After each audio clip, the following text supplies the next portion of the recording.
Hey everyone, today we're doing a hard stratagem custom made, which is Inferno, double Terminus encounters, true solo on tactical. So it's basically, the question I was asking myself is, can I clear this? And more than that, like, how easy is it going to be to clear this? I'll let you take a look at the run. Hopefully you enjoyed.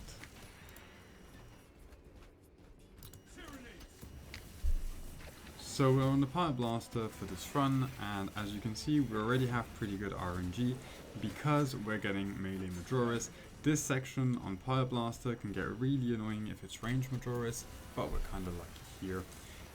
We could run an Inferno pull, but the whole point of this video is to demonstrate double Terminus fights, so there's not much idea, or like not much point in saturating the tension gauge with an Inferno pull. So we have to manually clear. It's a bit slow, it's a bit rough, and that's only with like melees. Believe me, with range it gets. So the reason we're running with Pyre Blaster here is because the biggest like tough point of this run, the big challenge, is of course going to be the double Terminus, and those are fights where we need to stay mobile, we need to be able to dish out AoE damage as much as possible as well. Overall Pyre Blaster does that very well.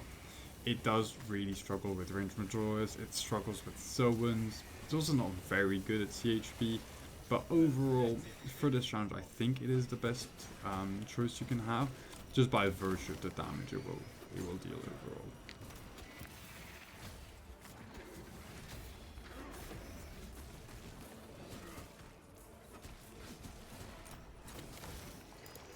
Already the run starts pretty well, you know, we've got a relic, we're full HP, like, this section is a bit slow and boring, but when it comes to, you know, being in good shape, this is as good as it gets.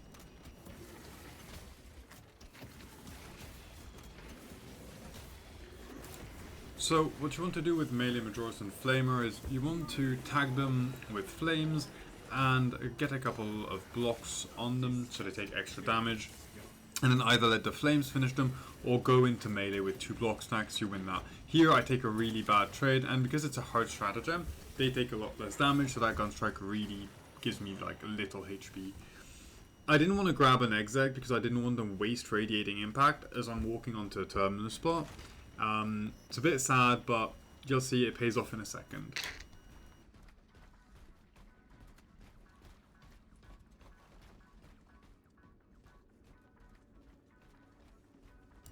Here we keep on getting lucky with more melee Majoris. Honestly, that is very good RNG, and you'll see this run is just full of good RNG, because look, because we're half HP, Arresto Stim. That already is a win.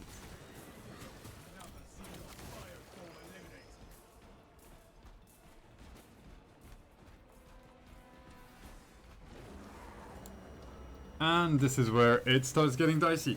So here the first thing is like try and remove the extremists. You die super quick if you leave like 2 Terminus plus extremists plus Majoris, whatever. So you'll see I'm going to try and focus that Ravna as soon as I can. The second thing is this spot is pretty good for a Terminus fight because I want to try and bring them someplace I want. And you probably all know where it is. It's going to be the small ball in front of guard camp. Alright, so Ravna dead, and now we can move on to other things. One thing, when you're trying to kite Carney like I am, be very careful. He loves shooting spikes in the back, and they will do a massive amount of damage. You have to bear in mind, again, this is a hard stratagem, so it's above absolute. It's like, I think they do something like 20% extra damage and they take 20% less damage. It's basically something like, or 15-20. It's around the hard siege wave 20 values. So it's basically like if this was happening on wave 20 hard siege true solo, basically. So anything that hits me, you'll see the damage is pretty high, including the small, the range Minoris. It's pretty surprising. So the whole idea here is that I can split them up and focus on the Carney. I fuck up because I suck basically. But I have some leeway and I'm able to do damage. But of course, you know, shit gets a bit harder than that.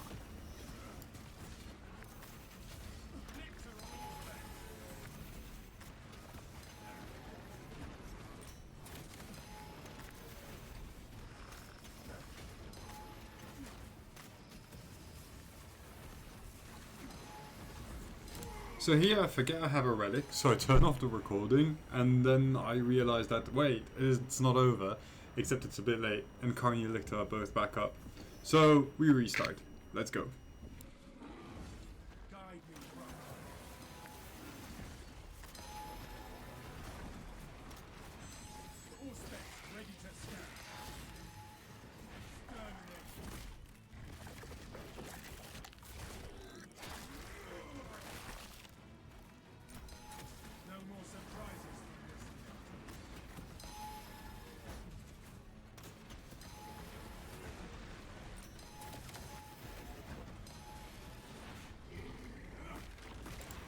And that's Carney down.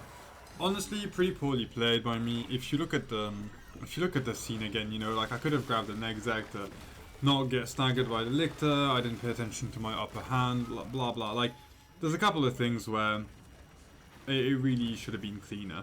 But that's 1 out of 2 done. So the fight goes on.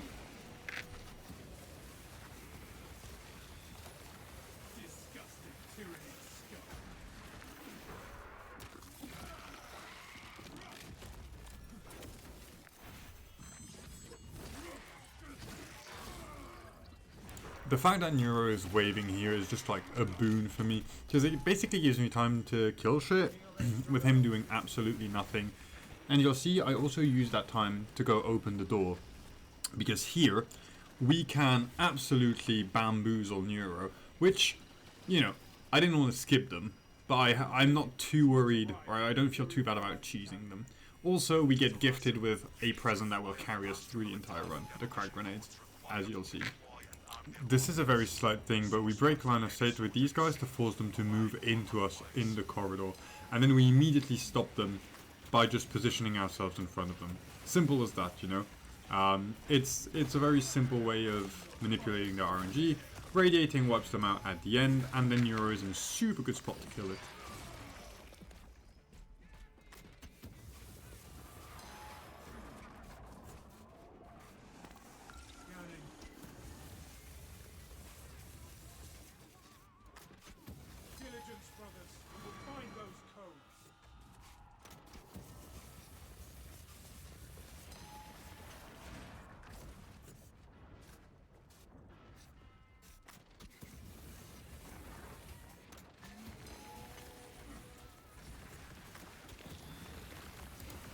Here, our whiff door specs doesn't really matter.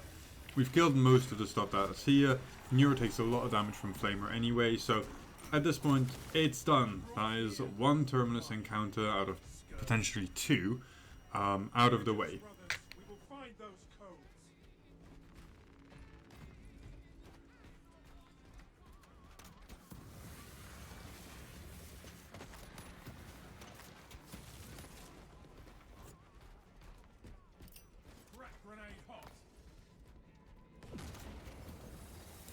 So this is a bit of a small detail, but I basically hold this execute to do damage, so that if I get hit, I've got an exec to heal on, and also it gives time to my plasma pistol to, the way I pronounce plasma pistol, that was so French, I'm sorry. It gives time for my plasma pistol to cool down, basically.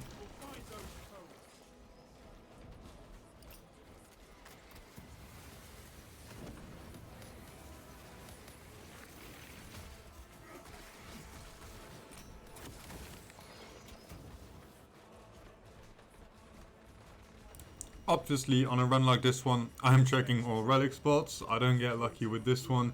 So at this point, I'm starting to get a bit worried. The next Terminus spot is a very unfavorable one for the Flamer, just because of how large it is, how people can spread out and all that. And getting into a double Terminus with no relic, no stim, whatnot, is just like overall really worrying, as you can imagine. By now, if you've been paying attention, you might have been hearing Okram's voice in French in the background. I kind of fucked up on the audio tracks, and apparently he's there, so we'll make do with him. He doesn't talk too much overall, but yeah, I was basically doing this in his company.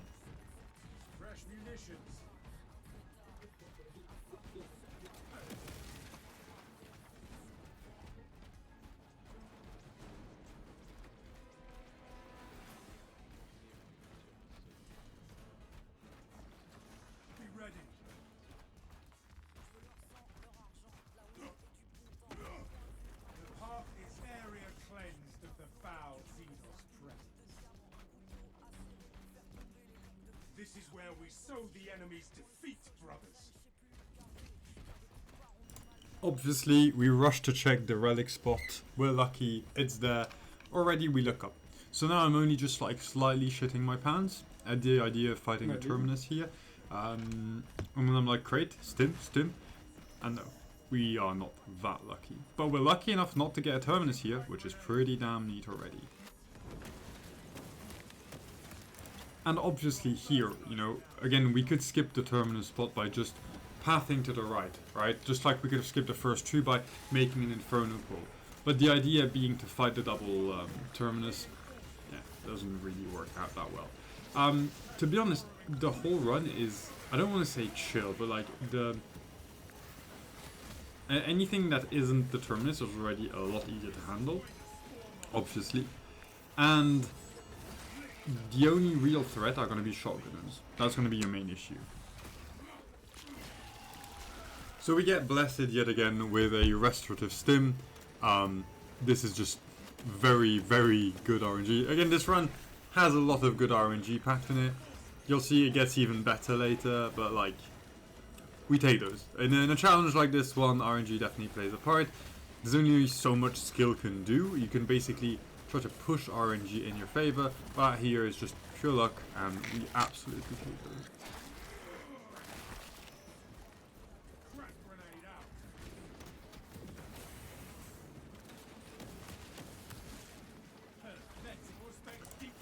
So you can see already the crack grenades coming in super clutch, because I just said that shotgunners are pretty much our biggest problem, and we can now one-shot them, you know, like we have those every minute. We are running secure stockpile. It is a pretty big deal for us. We do get chunked here in a bit of a stupid way, but it's not the end of the world.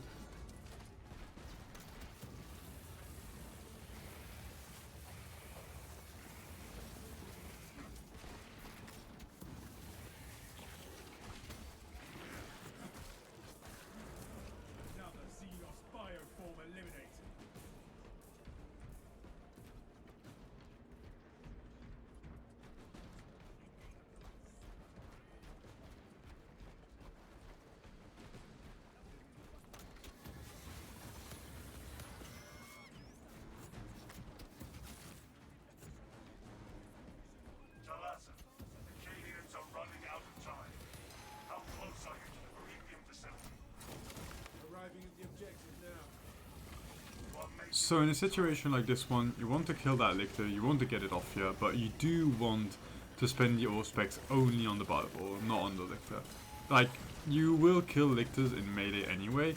Bioballs, the Auspex helps a lot with dealing with them. They have 600 HP by default. Here you would technically consider it a plus 20%, effectively bringing it to 720. So comparatively, you really want to spend your resource on the Bioball, not on the Lictor.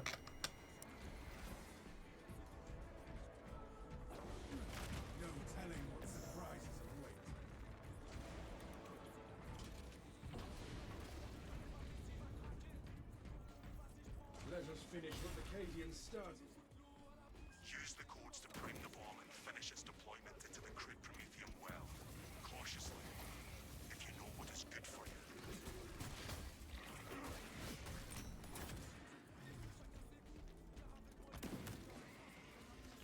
All specs prime.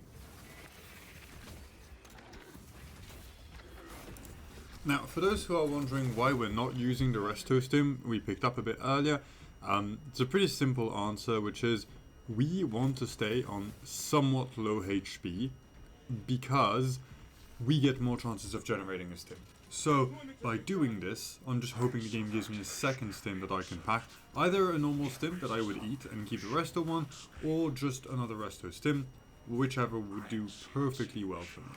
That's what we're hoping for, and that's why we're staying on the 40-ish, 45% HP mark. So the major wave spawns here, we catch them. If you're actually too close, sometimes it will not come down. So you can see I keep a tiny bit of space, but it's pretty standard, everyone knows to wait for them here, right? And then here, generator phase, you want to be on the generator as early as possible to try and cut the Minoris off from really stacking. it doesn't matter here. We've got Flamer. You'll see this whole section is pretty uneventful. It's going to be very fast and very easy to deal with.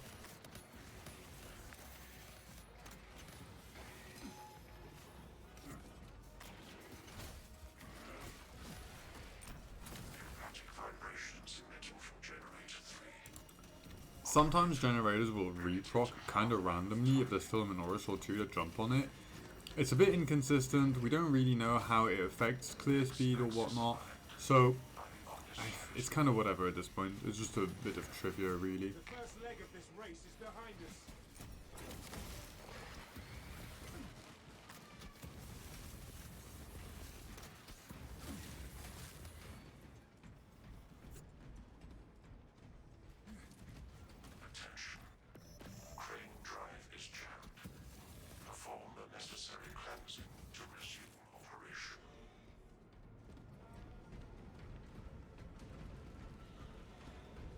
Mais t'as à nouveau une relique, un Restocime pour le prochain double terme.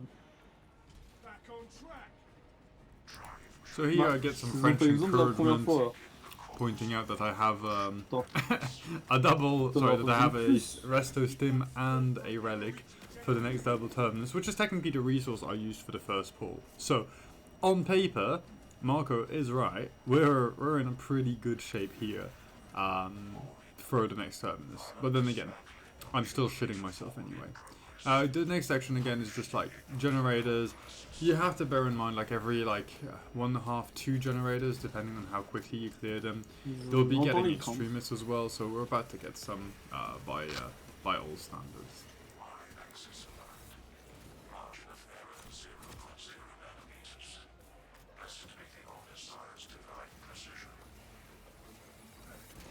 Progress is progress, brothers. We are almost there.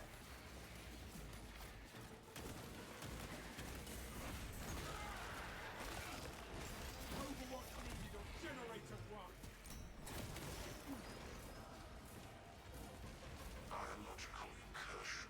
So this is a spot where I'm a tiny bit annoyed because the ranged gaunts, so the thermal gaunts, do a tremendous amount of damage at this difficulty, and I really don't want them to hit me. So I'm having to line of sight to make sure they walk into me. As you can see, right, when I say line of sight, I break line of sight. And here's the extremist we were talking about, so thankfully we have something for that. Bye!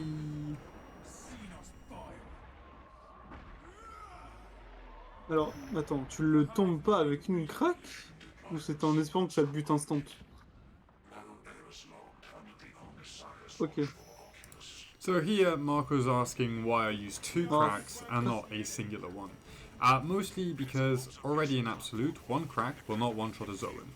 It will put them close to death, but you'll still need a charged plasma shot. Here, he's gonna need an additional 20% damage. So to guarantee it, and also because I don't really have a much better target, I just spend the 2 cracks. And you'll see me do that again a bit later in the run. C'est juste que j'ai tellement plus l'habitude de jouer crack que je savais même pas qu'en absolu tu ne one-shotais pas le zone quoi. Putain.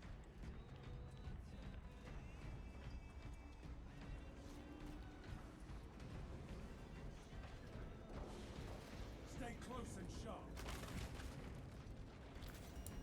And boom, the golden drop. A second Restocime. Resto Stim. Like I said, it's good RNG for the run. We're not going to complain. It's a rough challenge, so we take everything the game gives us.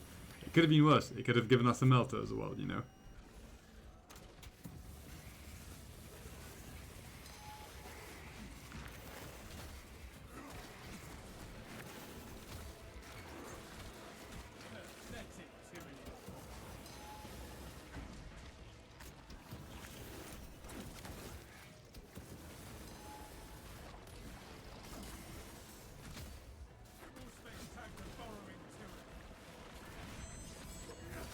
So here we just make sure to proc the radiating impact on the Ravener and then to line of sight again so that we can fight the Ravener away from the Zoan, and then when the Ravener dies, we have a free kill on the Zoan with the crack grenades.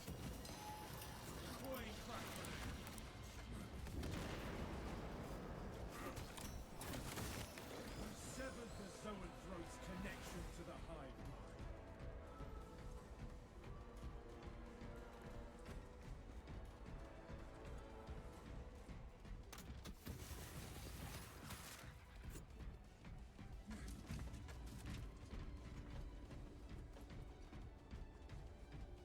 At this spot, we're in such a good position. The only thing we're afraid of is just Terminus spawns. That's it. And speaking of which, let's just walk onto one, and nothing happens. So, no Terminus here. Now, at that point I'm thinking, maybe it's good, maybe it's not good. I don't know, I haven't fought 2 Terminus here at the same time. This isn't a bad area on paper because you can space, there's difference in elevations, you've got some line of sights you can break. It's not the best area, but it's clearly not the worst. Now, I do call, upon going on this lift, and I remember, hey, if I get a double carny up here, you know, I think it's probably the best spot I can get them.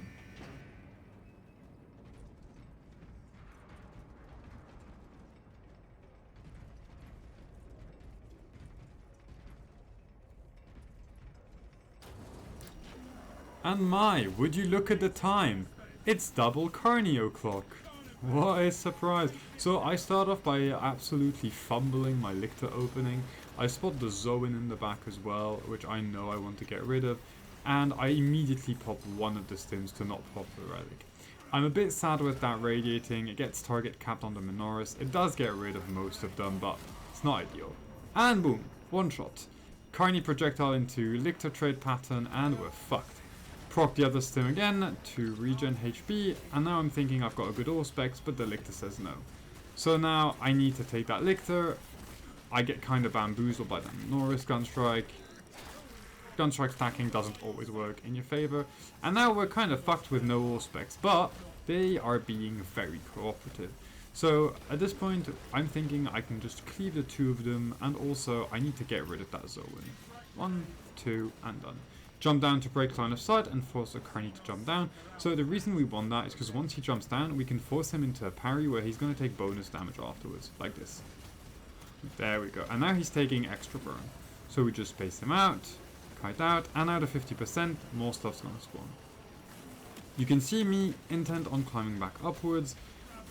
This is the part where it really gets dicey. If I fuck up on that Ravner, it's just like over. And here I get very lucky. Carny decides that he can just give me free damage, and I bait him to do it a second time as well. I'm not too sure how, but this is just like the golden standard. So at this point I'm thinking, neat, I can grab one Carny and the other one for sure. I get slapped, so I end up taking the exec. I wanted a Gunstrike to kill one of the Carnies quickly, and then grab the exec of the other. So now it's a bit awkward because I am about to discover that no, you cannot exec a Carny and take another one just afterwards, you know. You're gonna have to deal with it again. Not terrible, but clearly not ideal.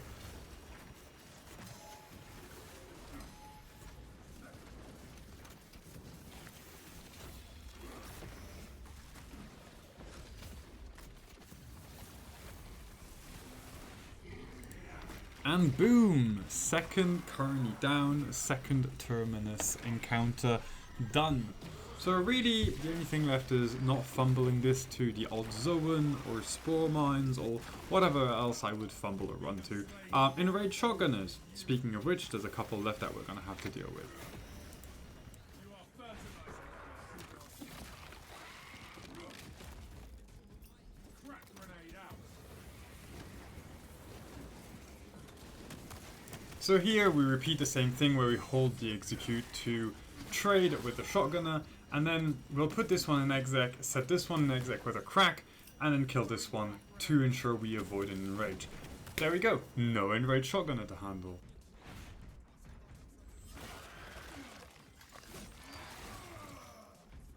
Exterminated.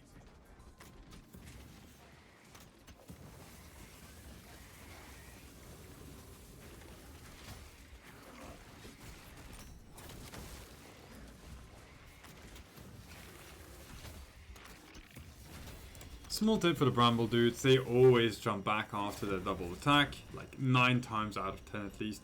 So you can just expect it, and if you've got block sacks, don't spend them immediately on a counter attack, dash forward first. Just keep that in mind.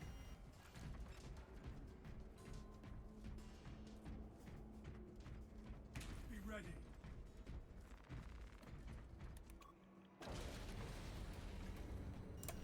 Alright, and on to the last section. So this is a pretty chill section as tack. you usually want to have one of two weapons if we're talking about doing it optimally. It's either a Flamer for all the Minoris or Stalker Bolt for Zoans. Now, because I've got crack grenades, I can afford to stay on Pyreblaster because I know I've got something to deal with Zoans for free. Otherwise, it's just they can be a real pain in the neck. But here, like the game really wants me to have crack grenades because I've got like 5 of them at my disposal. So pretty chill. At this point, we just go turn the flames on, go on the other side. By the time we're there, we'll be able to trigger the button. You want to trigger the button when they've started climbing, usually. At least that's what I've been using all this time. Maybe I'm factually wrong, but it feels like that's what it is. So press the button, and then here you'll see me kite upwards. The main reason is because there's a Zoan. So that Zoan, when I'm playing on flame attack, I want to force him to come to me. So again, I break line of sight.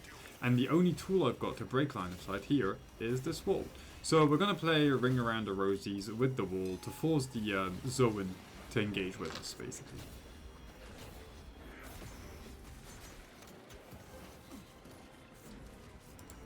And perfect whiff on the Radiating Impact, 10 out of 10. This is a bit of an elevation diff, if I'm being honest. Doesn't matter, we've got crack grenades, but it was a bit sad. So here, just make sure you cover the entrances. Keep in mind they can spawn from all 3 spots, downstairs or on both ends. So you just keep Overwatch. I don't really know whether this is like a lucky or unlucky. It's mostly Minoris plus Bramble Dudes plus Small Mines. I wouldn't say it's unlucky because I'd prefer melee Majoris that run to me and that I easily kill, instead of having to run after ranged Majoris, especially also ranged Minoris. As you can see, there's already a couple like stacking up on the sides, and they do a lot of chip damage. It's super, especially in this difficulty, you really feel them.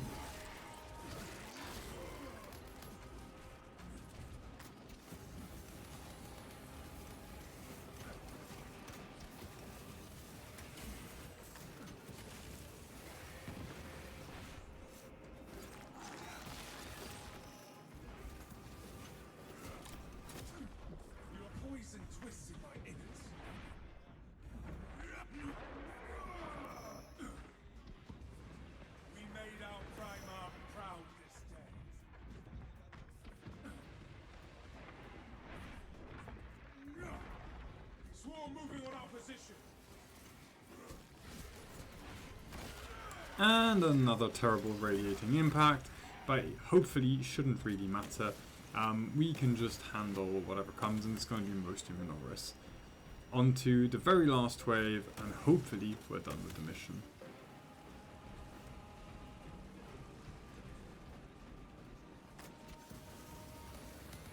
We're too late to turn the flames on, but it doesn't really matter as flame attack. It would have been more annoying on Stalker. Ideally, again, if you've got crack grenades, you're free and just would rather have Pyreblaster than Stalker. Stalker is really just to handle the zones, which can be an absolute pain otherwise. Alright, 1 down. That leaves us 1. Notice that this guy was already enraged prior to me killing his friend, because that's a cool bug this game has, where Majoris will spawn in rage if they show up with... If they spawn outside of map with another Majoris, and then they hop into the map first, they realize they're alone on the map with aggro, technically. So now they're like, oh my goodness, I'm the last survivor, I enrage, which is not how it should work. But we're gonna get to press the button.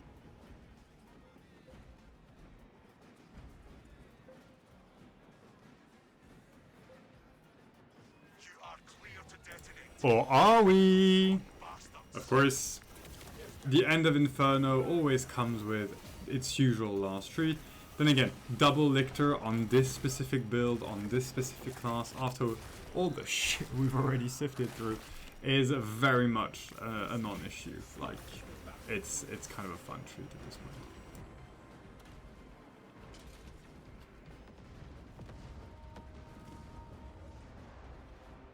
Valiant to Titus. Greetings from the fire. Tyranid biosigns down 90% and fall. Swarm annihilation confirmed. Excellent work. Move to extract.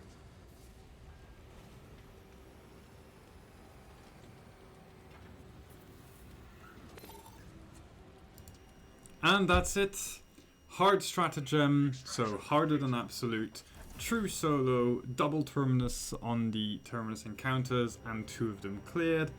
I wish I could say this was done first try. It was not. I wish I could say it was super easy, not sweaty at all. It was not. Was it a lot of fun? Yes, I'll probably do more of those as well on other classes, other maps. Hopefully you guys like it. If you guys enjoyed the voiceover as well, let me know. The original audio was fully in French, so I thought I'd just do a voiceover on there. If you're not a fan of it, just let me know and I'll see what alternatives I've got. I'll catch you all later. Kisses.